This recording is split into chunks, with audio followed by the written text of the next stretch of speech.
कभी कभी हम रिश्तों की सीमाओं का ख्याल नहीं रखते और इसी वजह से बहुत नुकसान उठाते हैं। हर रिश्ते की एक लकीर होती है और अगर इंसान उस लकीर को पार कर जाए तो समझना उसके लिए बवाल बन जाता है। मेरे साथ भी कुछ ऐसा ही हुआ। मैं एक रिश्ते में अपनी हद पार कर गई थी और इसलिए बर्बादी मेरा नसीब बन गई थी। जो कुछ मुझ पर गुजर चुकी थी वह मेरे लिए भुलाना बहुत मुश्किल था। पिछले कुछ दिनों से मेरा सर दर्द से फटा जा रहा था और गोली असर नहीं कर रही थी। मेरी रात की नींद न आने के बराबर थी। मैं सारी रात जागती और घर में यहाँ से वहाँ घूमती रहती या फिर अपने बिस्तर पर करवटें बदलती। जज्बात की तड़प मुझे दीवाना कर देती थी, इसलिए मेरे सर में दर्द होने लगता था। मेरा देवर राज, जो हमेशा छोटा था, वह मेरा बहुत ही ख्याल रखता था और हम दोनों काफी घुल मिल गए थे। मैं भूल गई थी कि देवर और भाभी के रिश्ते क्या होते हैं। राज ने कई बार मुझे रात में जागते हुए देखा था। एक दिन मेरी तकलीफ देखकर कहने लगा कि भाभी, मैं आपके सर में तेल लगाकर अच्छे से मसाज कर देता हूँ, आपका दर्द ठीक हो जाएगा। मैं आपको इतना सुकून दूंगा कि आपको तुरंत नींद आ जाएगी। उसकी बात सुनकर मैं हंस पड़ी। मुझे लगा कि वह ऐसे ही कह रहा है। मैंने कहा अचानक, अच्छा ठीक है, लगा दो। तेल उठाकर ले आया और मेरे सर में अच्छे से मसाज करने लगा। साथ ही वह मुझे दिन भर के किस्से भी सुनाने लगा। उसकी उंगलियां तेजी से मेरे सिर में हरकत कर रही थीं और मुझे बहुत सुकून महसूस हो रहा था। उसने मेरे कंधों को भी अच्छी तरह दबाया, बहुत नरमी से मेरे कंधों को दबा रहा था। मैं रोजाना रात को चाय पीने की आदी थी।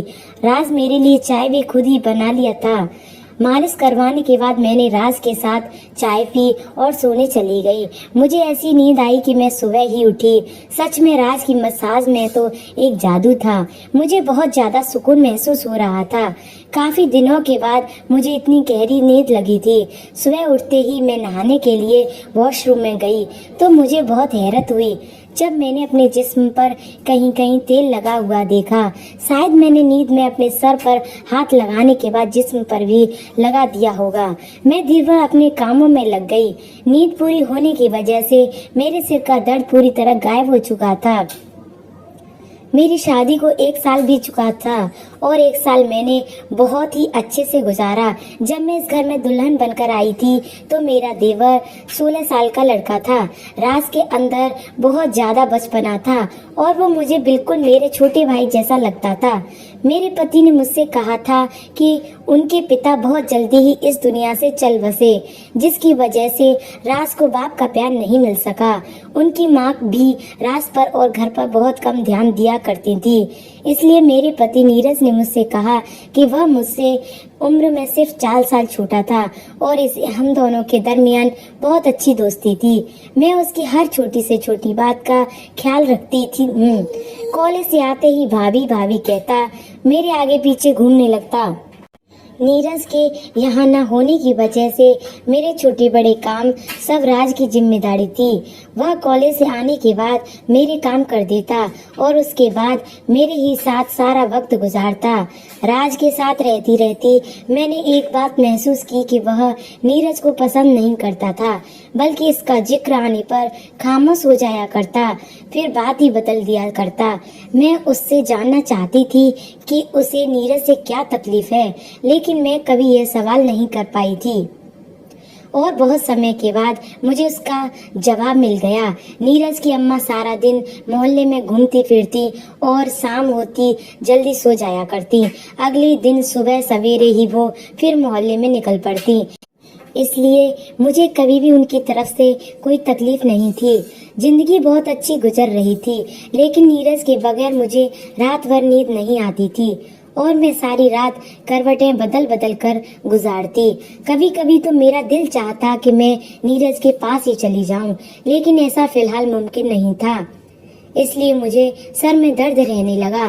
राज को पता था कि मेरे सिर में दर्द है, इसलिए वह पहले तो मेरे लिए दवा लेकर आया करता था, लेकिन एक दिन वह कहने लगा कि आप सर दर्द की दवा खाएं, इससे तो अच्छा है कि मैं आपकी मसाज कर दिया करूं, आपको बहुत सुकून मिलेगा।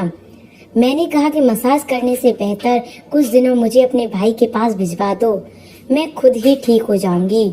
मेरी बात सुनकर आज कहने लगा कि अगर आप चली जाओगी तो मेरा क्या होगा, मैं तो आपके बगैर नहीं रह सकता। उसकी बात सुनकर मैं जोर जोर से हंसने लगी। वह मुझसे इसी तरह की बातें किया करता। राज को वाकई मेरी ज्यादा आदत हो गई थी। अब हम दोनों अक्सर ही घूमने के लिए बाहर चले जाते। राज रात को मेरे लिए आइसक्रीम लाया करता और हम दोनों मिलकर रात को एक साथ मूवी देखते। मैं राज की पढ़ाई में भी बहुत ज्यादा मदद किया करती। वो मुझसे बेझिझक अपनी हर तकलीफ बताता। मुझे खरीदारी के लिए बहुत ही नॉर्मल कपड़े ही नहीं लेने देता। मैं जब भी दुपट्टा लेकर काम करती तो वह मेरा दुपट्टा खींचकर कहता, आप इतनी गर्मी में काम करती हो। वह हर बात में मेरी बहुत ज़्यादा फिक्र करता। उसको हल्के कपड़े बहुत पसंद थे और इसलिए मैं जब भी उसके साथ बाजार जाती तो वह हल्के कपड़े लाता और उसकी सिलाई भी बहुत ही फैशनेबल करवाता। मैं अक्सर उसे कहती थी कि उसकी बीवी तो बहुत ही नसीब वाली होगी, उसका पति उसे अपनी पसंद से कपड़े बनवा कर देगा। वह मेरी बात सुन के कहता कि फिलहाल तो आप बहुत खुश नसीब हैं जो आपके लिए इतनी मेहनत करता हूँ। और वाकई में बहुत खुश नसीब थी, क्योंकि उसने कभी भी किसी काम के लिए मना नहीं किया था। वह मेरी तमाम जोड़ों में अच्छी डिजाइन वाली बड़ी बड़ी चौक बनवाता, जिससे अक्सर मेरी कमर दिखने लगती और कपड़े इतने चुस्त कि कभी कभी घुटन महसूस होती। लेकिन मैं उसे अपने बच्चे की तरह ही समझती, इसलिए कभी भी उसकी पसंद का जोड़ा पहनने के लिए मना नहीं करती। मैं किचन में काम कर रही थी, गर्मी बहुत ज़्यादा हो रही थी, तो मुझसे कहने लगा कि भाभी आज आपका फिगर बहुत अच्छा दिख रहा है। मैं यह सुनकर जल्दी से अपना दुपट्टा ढूंढने लगी तो कहने लगा कि मैं मजाक कर रहा हूँ, भाई आप आराम से अपना काम करें। और वहाँ से निकल गया। नीरज मुझसे मिलने के लिए आते तो उनसे बहुत ही कम बात करता और सारा वक्त पढ़ाई में लगा रहता। मगर नीरज बहुत खुश होते कि राज बहुत मेहनत से पढ़ाई कर रहा है और मैं भी उन दिनों नीरज के साथ इतनी मगन होती कि मुझे राज का बदला हुआ रवैया भी महसूस ना होता। नीरज बस 4 दिन ही मेरे साथ गुजार कर वापस चले जाते और राज फिर मेरे साथ पहले की तरह ही पेश आता। वह मेरे मामले में बहुत जिद्दी सा हो गया था। वह चाहता था कि वह मुझसे कुछ भी न कहे, मैं फौरन उसकी बात मान लूं। उसके दोस्त के भाई की शादी थी और वह मेरे पीछे लग गया था, मैं भी उसके साथ चलूं। पहले तो मैंने मना कर दिया, लेकिन जब उसका उतरा हुआ चेहरा देखा तो मजबूरन मैं मान गई। लेकिन मैं सोच रही थी कि उसके दोस्त के भाई की शादी में जाकर क्या करूंगी, लेकिन वहां जाकर मुझे बड़ी हैरानी हुई। राज के सभी दोस्त मुझे बहुत अच्छी तरह से जानते थे और इस तरह मिल रहे थे जैसे हम बहुत बार मिल चुके हैं। राज का एक दोस्त कह रहा था कि राज हर वक्त आपका ही जिक्र करता है और वह आपकी बहुत तारीफ करता है। वह सब मुझसे मिलने की ख्वाहिश करते थे और मुझसे मिलकर बहुत खुशी हुई थी। उन्हें वापसी पर मैंने राज से पूछा कि तुम अपने दोस्तों से मेरे बारे में ऐसी कौन सी बातें करते हो जो सब मुझे इतनी अच्छी तरह पहचानते हैं। राज कहने लगा, आप तो मेरी सब कुछ हैं, मैं हर वक्त आपकी बात करता हूँ। उस वक्त मैं राज की बात का मतलब समझ नहीं पाई थी, लेकिन जिस दिन मुझे इसकी बात का मतलब समझ आया, मेरे कदमों तले जमीन की निकल गई। राज रोज रात को मेरा मसाज करने लगा था और मैं सुकून की नींद सोने लगी। लेकिन जब अगले दिन मुझे अपने जिस्म पर जगह जगह तेल के निशान मिलते तो मैं हैरान हो जाती। मुझे लगा कि कुछ तो गड़बड़ है और इसलिए एक रोज मैंने अपने कमरे में कैमरा लगाया और राज से मसाज करवाने लगी। मसाज करवाने के थोड़ी ही देर के बाद मुझे हमेशा की तरह नींद लग गई और सुबह उठकर जब मैंने कैमरे की रिकॉर्डिंग देखी तो मेरी सांस रुक गई। मैं सोच भी नहीं सकती थी कि राज मेरे साथ ऐसा भी कर सकता है। मैं तो राज पर बहुत ज्यादा भरोसा करती थी और उसे अपना छोटा भाई समझती थी, लेकिन उसने तो देवर भाभी की रिश्ते का लिहाज भी न रखा। वीडियो में राज मेरा अच्छी तरह मसाज कर रहा था और फिर वह मेरे लिए चाय बना कर लाया और चाय पीने के बाद राज कमरे से निकल गया। मैं सोने के लिए लेट गई। थोड़ी ही देर बाद मुझे इतनी गहरी नींद लग गई कि तभी राज के कमरे का दरवाजा खोलकर दोबारा अंदर आया और मैं दरवाजा खुलने की आवाज पर भी न उठी। उसने अंदर आने के बाद कमरे का दरवाजा लॉक किया और मेरे करीब चला गया। उसके बाद जो कुछ मैंने देखा मुझे अपनी आप पर यकीन न आया। राज कुछ देर तो खामोशी से बैठा मुझे देखता रहा। उसके बाद अपनी उंगलियों से मेरे चेहरे को छूने लगा। उसने अपने मोबाइल फोन निकालकर मेरी बहुत सारी तस्वीरें खींची और उसके बाद उसने धीरे धीरे मेरी कमीज को मेरे बदन से अलग कर दिया। तेल की वह शीशी को वह मसाज के लिए लाया था, कमरे में ही रखी थी। उसने अपने हाथों में तेल लिया और मेरे जिस्म का मसाज करने लगा। वह मेरे जिस्म पर अपने हाथों से तेल लगा रहा था। थोड़ी देर के बाद उसने अपने हाथों से मुझे चूमना शुरू किया और उसके बाद वह अपनी तमाम हदें पार करता चला गया। उसने हम दोनों के बीच मौजूद तमाम दीवारों को गिरा दिया था। वह जज्बात में इस कदर आगे निकल गया था कि कई घंटों तक वह मेरे ऊपर हावी रहा। मैं कई घंटों मेरे साथ गुजारने के बाद वह जिस तरह आया उसी तरह वापस चला गया था। वह मेरी इज्जत को पूरी तरह खराब कर गया था और यह सब देखकर मेरी रूह तक कांप रही थी। मैं तो उसे अपना छोटा भाई समझती थी और इसीलिए उससे इतनी घुली मिली रहती थी, लेकिन मैं कभी यह जान ही ना सकी कि उसकी नीयत में खोट है। मैं अपने कमरे में बंद थी। जब वह कॉलेज से आया तो सीधा मेरे कमरे में चला आया। मेरे बिल्कुल करीब बैठकर मुझे पूछने लगा कि भाभी क्या हुआ, आपकी तबीयत तो ठीक है?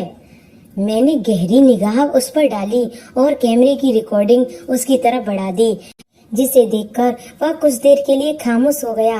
उसके बाद जो कुछ उसने कहा वह सुनकर तो मेरी पूरी तरह से रोंगटे खड़े हो गए। उसने अचानक ही मुझसे मोहब्बत का इजहार कर दिया। वह कह रहा था कि उसे पहले ही दिन से मुझसे मोहब्बत हो गई थी। वह हमेशा से ही मोहब्बतों के लिए तरस रहा था और जब मैंने उस पर ध्यान देना शुरू किया तो उसे मेरा वजूद अच्छा लगने लगा। उसे यह एहसास हुआ कि उसकी जिंदगी में भी कोई ऐसा है जो उससे मोहब्बत करता है। वह कह रहा था कि अब वह मुझसे दूर नहीं रह सकता और इसलिए उसकी नज़र में अपने बड़े भाई का वजूद भी खटकने लगा था। जब भी नीरज आता तो वह खुद को कमरे में बंद कर लेता, क्योंकि वह हम दोनों का साथ नहीं देखना चाहता था। नीरज से तो वह यूं ही पहले से ही नफरत करता था, क्योंकि नीरज के पापा नीरज को बहुत मोहब्बत करते थे और मरने से पहले उन्होंने यह घर भी नीरज के नाम पर कर दिया था। मेरा और नीरज का साथ उसे बहुत चुभता था और वह जब भी मेरे लिए खरीदारी पर जाता तो जानबूझकर मुझे ऐसे कपड़े लेने पर मजबूर करता जिससे वह मेरे वजूद को देख सके। उसे हल्के रंग पसंद नहीं थे, बल्कि हल्के रंगों से मेरा झलकता हुआ वजूद पसंद था। वह कह रहा था कि मैं खूबसूरती से घायल हो चुका था। वह बस मुझे पाना चाहता था। उसके लिए अपने जज्बात को काबू में रखना बहुत मुश्किल हो गया था।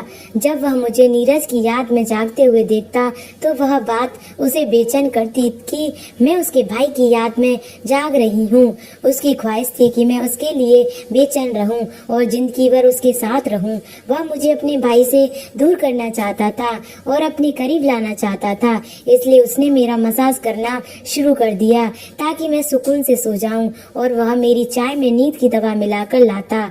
और जब उसे यकीन हो गया कि मैं गहरी नींद में हूँ तो वह फौरन ही मेरे कमरे से चला जाता और फिर मेरे साथ उसने अपने दोस्तों को भी यह बात बता दी थी कि वह मुझसे मोहब्बत करने लगा है और उसके दोस्तों ने भी उसे यह तरीका बताया था। राज और उसके दोस्त जवानी की दहलीज पर थे, इसीलिए वह सही और गलत से बेखबर थे। राज की बात सुनकर मेरी आंखों से आंसू बह रहे थे। उसने यह सब कर दिया था और मैं उसके भाई की बीवी थी और वह मेरे बिस्तर तक आ गया था। मैं शर्म से पानी पानी हो गई थी। मैंने नफरत से एक निगाह राज पर डाली तो वह मेरे कदमों में बैठ गया और कहने लगा वह बस मुझसे मोहब्बत करना चाहता है और मेरी नफरत उसे मार डालेगी। बाप की जुदाई के साथ साथ वह तो अपनी माँ की लापरवाही भी बर्दाश्त नहीं कर पाया। वह कह रहा था कि माँ ने कभी भी उसके जज्बातों का ख्याल नहीं रखा, बल्कि सारे मोहल्ले के चक्कर लगाती रही। वह पूरी तरह तन्हाई का शिकार था। जब मैं इस घर में आई तो उसकी तन्हाई मिट गई। उसने अपने आप को पूरी तरह मेरे साथ बिजी कर लिया। मैंने राज को धक्का देकर अपने पैरों के पास से हटाया। मैं उसकी शक्ल भी नहीं देखना चाहती थी। उसने जो कुछ मेरे साथ किया था, मैं उसे माफ नहीं कर सकती थी। मैं जानती थी कि इसमें सारी गलती राज की है। वह वाकई रिश्तों को तरस रहा था और मुझे पाकर वह अपनी हद भुला बैठा था। इसमें गलती मेरी भी थी। मैंने भी कभी भी उसे सही और गलत नहीं बताया।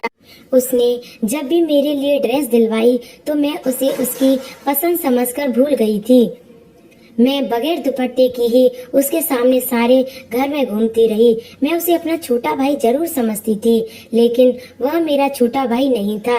मेरी उसके बीच देवर भाभी का रिश्ता था और मैंने इस बात का ख्याल नहीं किया था। आजकल के दौर में जहां 13 साल का बच्चा भी हर बात से पूरी तरह वाकिफ होता है, तो मैं कैसे सोच लिया कि मेरा 17 साल का देवर एक छोटा बच्चा है। मैंने उससे कहा कि बेहतर यही है कि वह मुझसे दूरी बना ले और मुझे अपनी शक्ल ना दिखाए। मेरे लिए उसके साथ एक छत्र के नीचे रहना मुश्किल हो गया था। मुझसे फरियाद की कि मैं यह बात उसके भाई को ना बताऊं।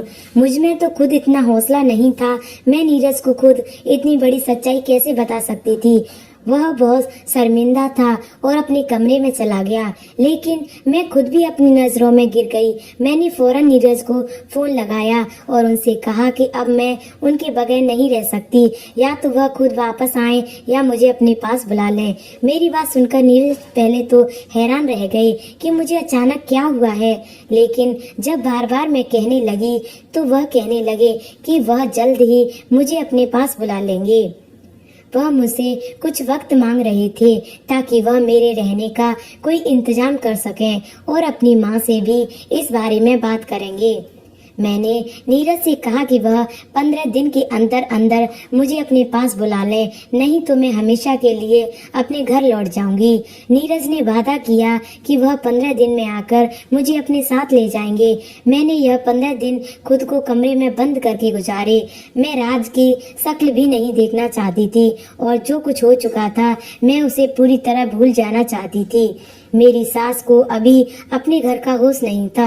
उन्हें अपने घर से ज्यादा सारे मोहल्ले की फिक्र थी।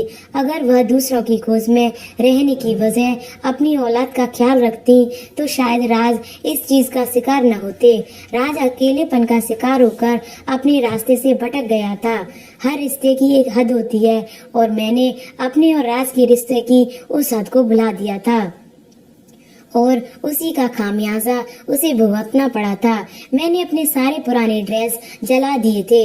अब मुझे एहसास था कि मैं इस घर में एक गैर के साथ मौजूद हूँ और मुझे अपने आप को उससे ढक कर रखना है। कभी कभी हम बहुत सी चीजों को बहुत छोटा समझ लेते हैं, लेकिन वह इतनी छोटी होती नहीं है जितनी की नजर आती हैं। मुझे अपने दुपट्टे की कीमत होने का एहसास हुआ जब मैं लुट चुकी थी। जो लोग भी इस कहानी को सुन रहे हैं, आपसे मैं यही कहना चाहूंगी कि अपने वजूद को संभाल कर रखें। यह बहुत कीमती है। तो दोस्तों, कैसी लगी आपको यह कहानी कमेंट में जरूर बताएं और कहानी को लाइक, शेयर और सब्सक्राइब करें।